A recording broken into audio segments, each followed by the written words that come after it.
Saya nak Imam Ibnu Sirin, kalau ada orang pernah mimpi, dalam mimpi tersebut kata dia mimpi gigi dia gugur semua, atas bawah gigi gugur. Dia tanya kat seorang alim dalam tafsir mimpi.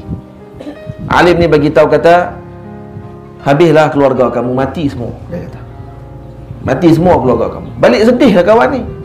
Yalah, kalau atas bahagian usul, maksudnya keluarga atas, mak, ayah, tok dek, tok wan apa semua, pakcik, makcik, ni dipanggil bahagian atas. Itu kata ulama, kalau gigi jatuh pada bahagian atas, kalau mimpi, maka tu sebagai tanda kepada akan mati orang yang peringkat atas pada kita, yang keluarga kita. Kalau bawah dipanggil furuk, ni bahagian bawah, anak-anak kita, cucu ataupun anak menakan dan seumpama. Sama. Jadi dia kata mati semua, sebab dah jatuh semua. Kata gitu. Sedihlah kawan ni. Jumpa pula dengan Imam Ibnu Sirin.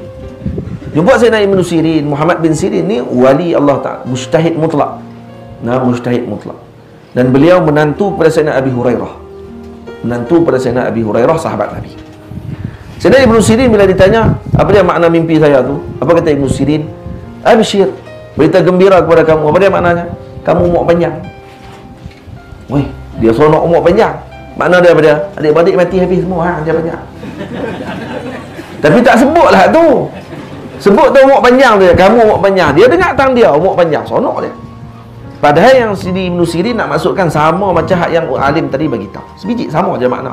Kamu umur panjang, adik-adik kamu mati semua. Hak tu je, sama aja makna, tapi takbir berbeza menyebabkan orang tadi jadi berbeza pada apa ni, dia punya ekspresi dia.